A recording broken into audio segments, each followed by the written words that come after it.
Todo lo que hacemos tiene un efecto en el cerebro. Daphne Bavillier. Violentos o no, los videojuegos de acción y de disparos tienen un objetivo primordial: divertir.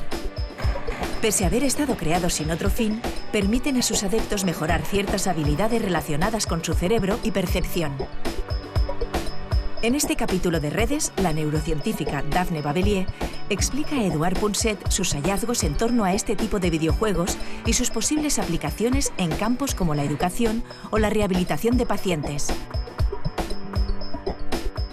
También en este programa, Elsa Punset nos enseñará a aprovechar los beneficios y limitar los posibles riesgos de las tecnologías y soportes digitales que hoy inundan nuestras vidas.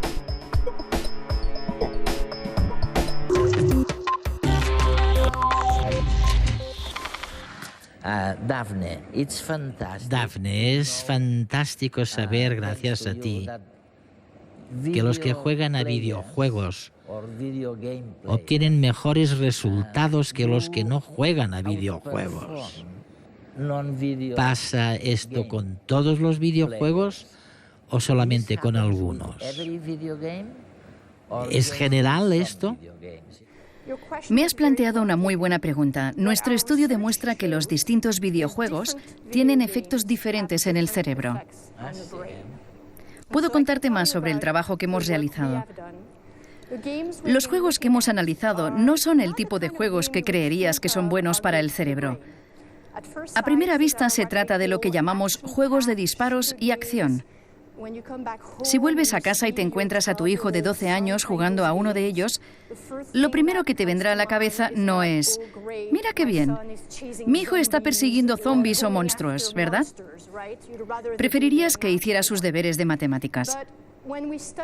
Sin embargo, al estudiar estos juegos, hemos descubierto que repercuten de un modo profundamente beneficioso en varias habilidades distintas, como por ejemplo la agudeza visual o la capacidad de prestar atención.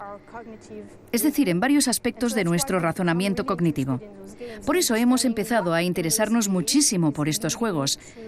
Queremos comprender qué componentes de estos juegos provocan todos estos cambios positivos, y así podremos aprovecharlos y crear juegos que estén específicamente diseñados para la rehabilitación de pacientes, por ejemplo tras un ictus, o bien para fines educativos.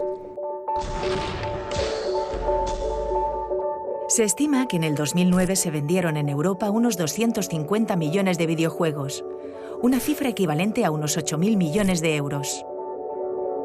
Para el 2012, se prevé que las ventas de videojuegos a escala mundial generarán unos 55.000 millones de euros de beneficios.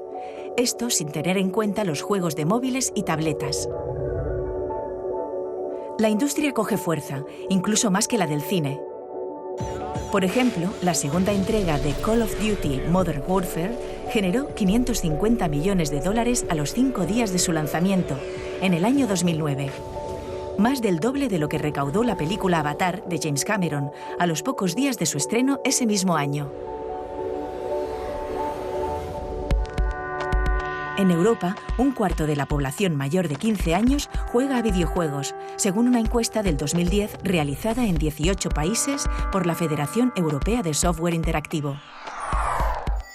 Más de la mitad de los jugadores tiene entre 16 y 29 años. Casi un tercio entre 30 y 49 años, y un 9% supera los 50. ¿Jugamos demasiadas horas? Un 76% de los aficionados europeos invierte menos de 5 horas a la semana en videojuegos de entretenimiento, aunque un 8% reconoce dedicarle más de 16 horas semanales. ¿Nos aíslan los videojuegos? Depende. Un 58% de los padres y madres aficionados juegan con sus hijos y lo hacen a menudo a petición de los niños. Asimismo, muchos aficionados juegan con amigos o interaccionan con otros mediante juegos online. ¿Y qué pasa con los que no juegan? Según la encuesta, el 41% no lo hace por falta de tiempo. El 23% porque cree que los videojuegos son para niños. El 9% por parecerle aburridos. Y el 7% por considerarlos violentos. En cambio, el principal motivo para jugar es la diversión. Así lo confirmaron el 61% de los jugadores encuestados. De hecho, al margen de que algunos juegos se vendan con otras finalidades como estimular nuestra inteligencia o mover el esqueleto, la industria los crea primordialmente con el objetivo de divertir. Y en particular, los videojuegos de acción en los que hay que reaccionar adecuadamente y cuanto antes a todo tipo de estímulos inesperados, no tienen otro fin que el entretenimiento. Pero ahora, estudios como los de Daphne Babelie están revelando que este tipo de videojuegos también pueden contribuir a mejorar ciertas habilidades.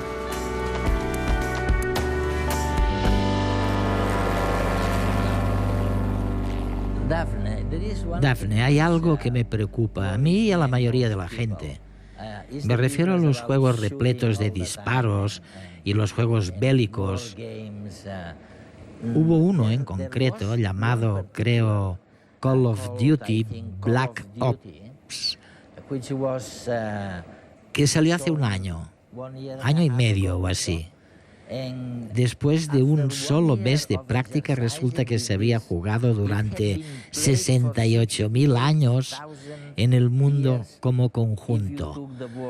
Vaya, resulta casi aterrador pensar en el impacto que un juego bélico como ese puede tener o tiene. ¿Es eso perjudicial?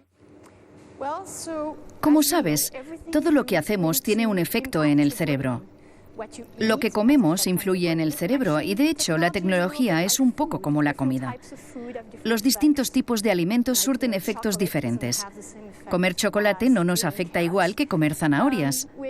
Con los videojuegos y las tecnologías pasa lo mismo. Por otro lado, planteas una cuestión que tiene que ver con la violencia. No sabemos si la violencia del juego es importante para los cambios positivos que se han observado, pero puedo darte un ejemplo de cómo utilizamos ahora estos juegos en pro de algo bueno. Descubrimos, durante nuestra investigación, que las personas que eligen jugar a este tipo de juegos tienen más agudeza visual. Ahora mismo corriges tu visión con gafas, ¿verdad? Es una manera de corregir la visión. Te aseguras de que la imagen que se envía a la parte posterior de la retina sea un poco más clara y corriges cualquier distorsión óptica de los ojos. Sin embargo, lo que hemos demostrado es que los juegos de acción, como por ejemplo Call of Duty, van un paso más allá. Consiguen entrenar la corteza visual y el resto del cerebro para mejorar la imagen y la información que se envía desde la parte posterior de los ojos al cerebro. Y los utilizamos, por ejemplo, para tratar pacientes con poca visión, pacientes que padecen ambliopía. También se denomina ojo vago. ¿Y esto quiere decir? Significa que el ojo es correcto y normal, pero sin embargo el cerebro, durante el desarrollo, ha recibido información inadecuada de uno de los ojos, ya sea por culpa de un glaucoma o de una desviación, y como consecuencia de las malas señales recibidas en fases tempranas del desarrollo. El cerebro ahora está mal configurado y el ojo que tenía problemas se ha ido debilitando cada vez más hasta que queda completamente anulado. El paciente pasa a tener un solo ojo funcional en lugar de dos. El caso es que ahora sabemos que se puede reentrenar a las personas para mejorar la visión del ojo amblíope, incluso en adultos. Ya sabes que hay un gran dogma en el campo de la neurociencia según el cual existe un periodo crítico para la visión. Y cuando finaliza, después de la adolescencia, ya no puede hacerse nada porque la plasticidad se ha perdido. Pero pese a eso, podemos recuperar la plasticidad, incluso en la edad adulta. He leído en algún lugar que decías que gracias a esto se puede, por ejemplo, detectar la letra pequeña que de otro modo no se vería, o que se puede definir la diferencia entre las tonalidades de gris, más gris, menos gris. Así que imagino que puede ser muy útil, pero de verdad que no importa si lo hacemos a través de videojuegos violentos o no violentos. ¿No tiene importancia en función de la violencia? No sabemos si la violencia es lo importante, pero sí sabemos que los juegos que funcionan mejor son los de disparos repletos de acción. En el laboratorio procedemos de la siguiente manera. Primero estudiamos a los que juegan a juegos de acción y los comparamos con los que no juegan a este tipo de juegos. Las tareas que has mencionado son tareas que los científicos que estudian la visión utilizan en el laboratorio todo el rato, ¿sabes? Se trabaja con un conjunto de tareas algo extrañas, que no se utilizan en la vida diaria, pero que nos permiten medir exactamente la visión de los participantes. Tras estudiar a varias personas en el laboratorio, hemos demostrado que los que eligen jugar a juegos de acción consiguen mejores resultados que los que no. Pero eso no es todo. Nuestro objetivo es crear nuevas herramientas para rehabilitar a los pacientes o ayudar en la educación. Y debemos asegurarnos de poder trabajar con alguien como tú, que no juega a videojuegos, conseguir que juegue a videojuegos y mejorarle la visión.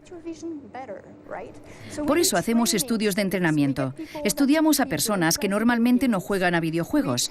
Les hacemos pruebas antes de empezar el experimento y luego les asignamos aleatoriamente a un grupo que debe jugar a juegos de acción y a otro grupo que debe jugar a un juego de control con otro tipo de dinámica de juego. Lo que vemos es que en los que han tenido que jugar a videojuegos de acción, como Call of Duty, ellos aprenden. Mejoran más la visión que los que han jugado a los juegos de control. Vamos a ponerte a prueba. Lee atentamente las siguientes palabras y pronuncia en voz alta el color con que están escritas.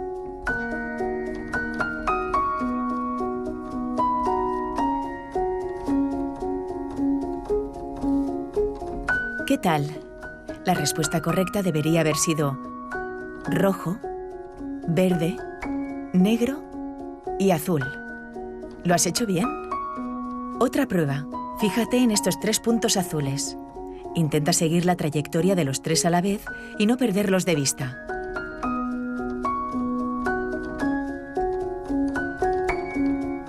¿De qué color era el punto del interrogante? ¿Azul? ¿Amarillo? Era amarillo. ¿Acertaste? Si eres aficionado a los videojuegos de acción, es posible que tu respuesta en ambos ejercicios haya sido más rápida y acertada que una persona no interesada por estos juegos. De hecho, pruebas como estas, con elementos que distraen nuestra atención y nos dificultan la respuesta, son muy útiles para cuantificar ciertas habilidades relacionadas con la atención, la visión o algunos procesos cognitivos. Mediante ejercicios similares, el equipo de Daphne Bavelier está constatando que estas habilidades pueden mejorar con los videojuegos de acción. Para ello, los científicos reclutan a voluntarios jóvenes, jugadores de videojuegos de acción y no jugadores. Los jugadores participan en un experimento basado en la práctica de estos videojuegos. Es decir, invierten unas pocas horas a la semana, durante algunas semanas, a matar zombies, perseguir extraterrestres o combatir contra todo enemigo viviente.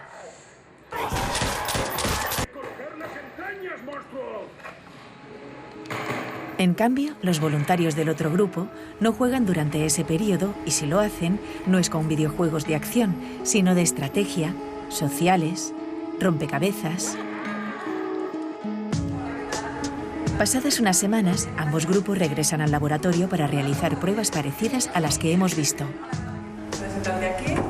En los más de 20 estudios de este tipo publicados por el equipo de Bavelier, los jugadores de videojuegos de acción muestran una mejora de las habilidades puestas a prueba, comparado con el grupo de no jugadores. Así, los jugadores reaccionaron más deprisa a los estímulos y situaciones de conflicto. Mostraron una mayor agudeza visual, siendo más capaces de extraer información y detectar más deprisa los objetivos dentro de un conjunto. Además, revelaron una sensibilidad a los grises más elevada. Es decir, detectaron mejor las sutilezas de las sombras en un entorno de niebla. La atención a sus objetivos también fue mayor.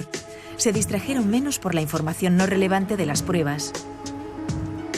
Asimismo, fueron más rápidos para cambiar de tarea y tomar decisiones. Bavelier sostiene que estas mejoras podrían ir más allá de los videojuegos de acción y ser útiles en ciertas actividades de la vida cotidiana como conducir, o contribuir al aprendizaje y a la rehabilitación de ciertos pacientes. Una cosa que las madres comentan mucho es la multitarea, la realización de múltiples tareas simultáneamente. ¿Se puede mejorar este tipo de acción? ¿O quizá no tenga mucho que ver con los que juegan a videojuegos? ¿Pueden servir para mejorar estas capacidades? Los videojuegos modifican el cerebro. Una de las principales ventajas de los juegos de acción en las que siempre insistimos es que mejoran la visión. Pero resulta que también modifican toda la red, todo el sistema de atención. En el cerebro hay varias estructuras cerebrales que son importantes a la hora de orientar la atención, como la corteza parietal, mantener la atención durante un rato, como la corteza prefrontal, o suprimir los elementos de distracción y no desconcentrarse fácilmente, como cuando una hoja de papel sale volando y todos los niños se quedan mirándola, muy a pesar de los profesores. Hay que eliminar las distracciones. Constatamos que dicha red es mucho más eficaz en las personas que juegan a juegos de acción. De hecho, podemos demostrar mediante imágenes del cerebro que los que juegan a videojuegos de acción suprimen mejor las distracciones. Se les da mejor ignorar todo aquello que no es relevante para la tarea que desempeñan. Desviarlo. Se les da mejor no divagar y mantenerse concentrados.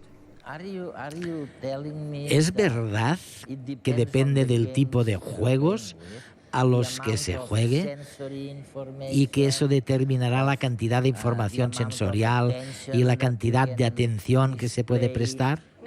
Te voy a dar un ejemplo. Nuestra investigación demuestra que jugar a juegos de acción es bueno para la atención. De hecho, si medimos la atención de los niños o adultos que juegan a videojuegos de acción, constatamos que su capacidad de atención es buenísima. Sin embargo, hay otra investigación que iniciaron en Stanford unos colegas míos para estudiar a las personas que usan muchos dispositivos tecnológicos distintos. Por ejemplo, el iPad a la vez que el Facebook y a la vez el reproductor de música. Los estudiantes recibían pequeños cuestionarios donde se les preguntaba: ¿usas muchos elementos multimedia a la vez o no? Y luego se formaban dos grupos. Uno con los que afirmaban usarlos mucho y otro con los que no los utilizaban tanto. Después volvían a estudiar el control de la atención y el control ejecutivo. Pues bien, por mucho que los que utilizaban mucho la tecnología y realizaban múltiples tareas tecnológicas a la vez creyeran que tenían muy buena atención y muy buen control, resulta que los resultados que obtuvieron en las pruebas de laboratorio fueron pésimos. Por tanto, no hay nada puramente intuitivo que podamos saber sobre cómo afectará la tecnología al cerebro. Hay que ir al laboratorio y medirlo. Es la única manera de saberlo. Es fascinante, es increíble, ¿no? El darse cuenta de la importancia que los videojuegos tienen o pueden tener en la vida en general. ¿Cuáles crees que son las posibilidades de utilizar los videojuegos para la educación, para los sistemas educativos? Sabemos que lo mejor para aprender, la mejor manera de aprender, es asegurarse de que el que aprende lo haga a un nivel que siga resultándole estimulante, pero que le permita comprender lo que está pasando. Vygotsky, por ejemplo, acuñó la noción de zona de desarrollo próximo, que es la zona en la que el alumno debe encontrar interesante la tarea. Tiene que resultarle un poco difícil, pero no demasiado. Estás mencionando algo que creemos que es extremadamente importante. Me refiero a la mezcla entre entretenimiento y conocimiento. Llevo toda la vida enseñando y he descubierto al final del periodo de docencia que como no seas capaz de entretener a tus alumnos, no podrás enseñarles nada de nada.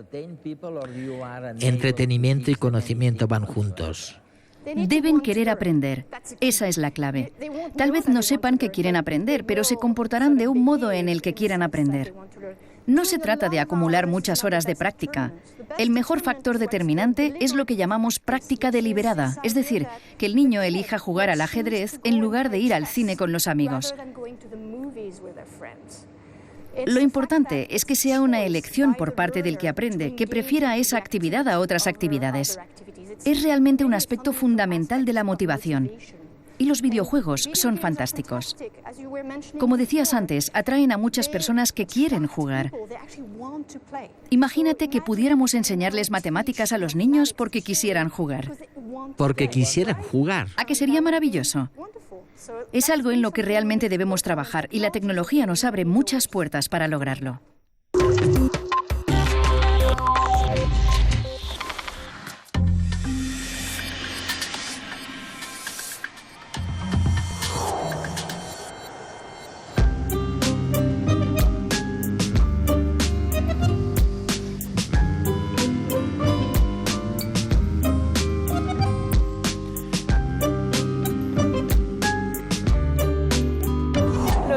Juegos son un elemento más de todo el abanico de nuevas tecnologías que han invadido nuestra vida cotidiana. Han revolucionado nuestra manera de comunicarnos, de conectarnos, de aprender y también de entretenernos.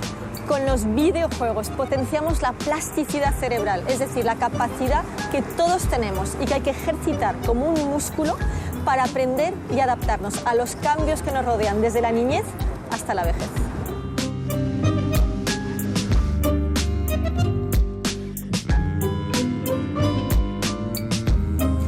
Estas tecnologías están aquí para quedarse, así que ¿cómo podemos aprovechar sus posibles beneficios y limitar sus peligros? Sin duda, los más expuestos y familiarizados con las nuevas tecnologías son los más jóvenes, los que llamamos nativos digitales. Y a los adultos nos puede preocupar el impacto que esto tiene en sus vidas. Vamos a verlo.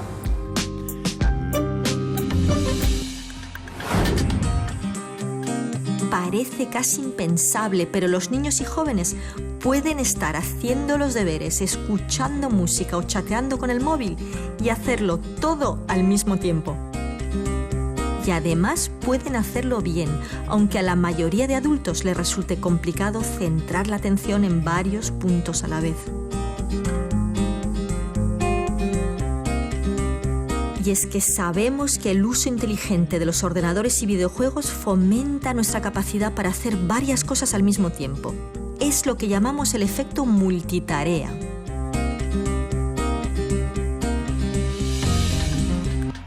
¿Qué prefieres, helado o espinacas?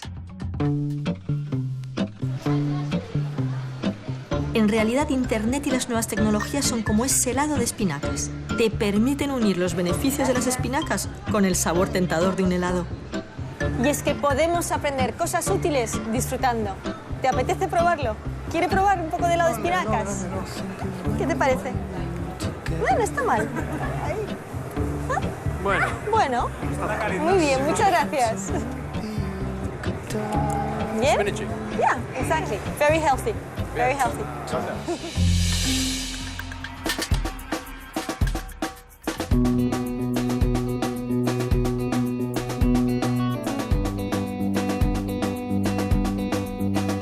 Estamos viendo algunas ventajas de las nuevas tecnologías, pero ¿conocéis sus posibles efectos negativos? ¿Sabéis cómo podemos evitarlos o compensarlos?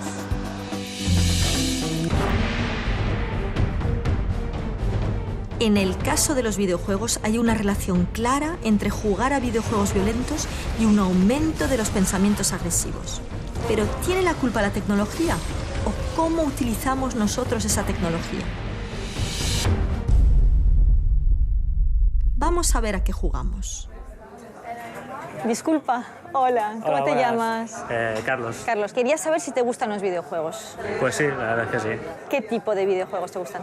Pues de todo en general, de deportes, de rol, de acción. Sobre todo deportes y motor. A mí me gustan más los de acción, los de tiro y tal. ¿Qué clase de videojuegos te gustan? Estrategia, los que están conectados online, multijugador. Sí. Son mis preferidos. Pues de deporte, sobre todo el fútbol. Generalmente juego a fútbol. ¿Juegos violentos te gustan? No es que me gusten, pero me gusta jugar contra mis amigos porque hay esta competencia que a ver quién gana y quién no. Deportivos, de deportes.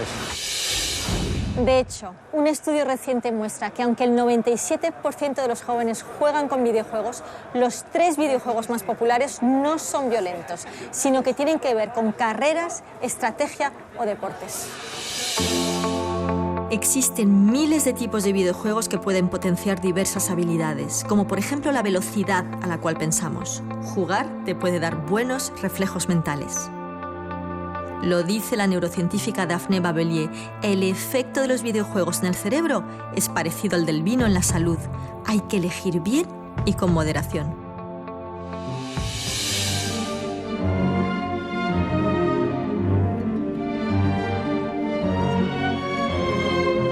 Otro peligro de un uso inadecuado de las nuevas tecnologías digitales es la falta de empatía. La empatía es nuestra extraordinaria capacidad de ponernos en la piel del otro, de sentirlo.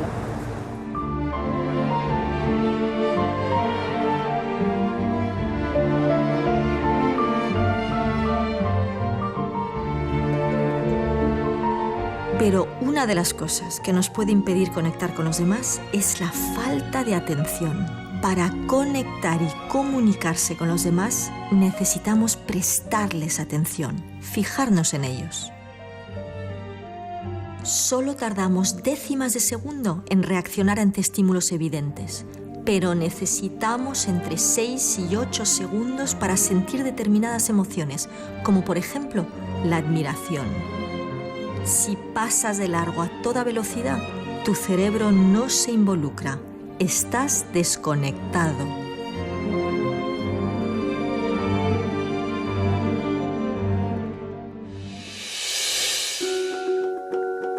La soledad es un sentir, un estado psicológico que tiene mucho que ver con cómo nos relacionamos con los demás.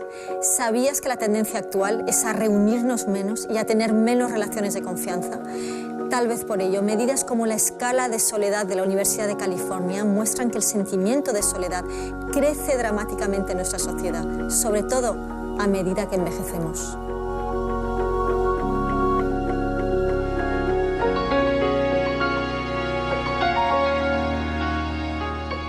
Empecemos con algo básico. Recordemos cómo hacemos amigos, cómo conectamos.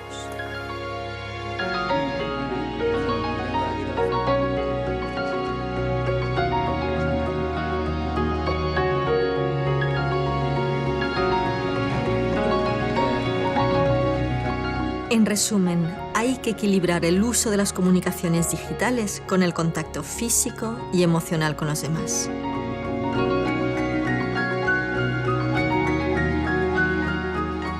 Desde hace 2 décadas, la tecnología nos ofrece la posibilidad de no desconectarnos nunca. La paradoja es que en estos tiempos de comunicación instantánea padecemos mucha soledad. Podemos aspirar a ser individuos autónomos en busca de libertad, pero no podremos escapar al hecho de que también necesitamos el amparo y el afecto de los demás. No es magia, es inteligencia emocional.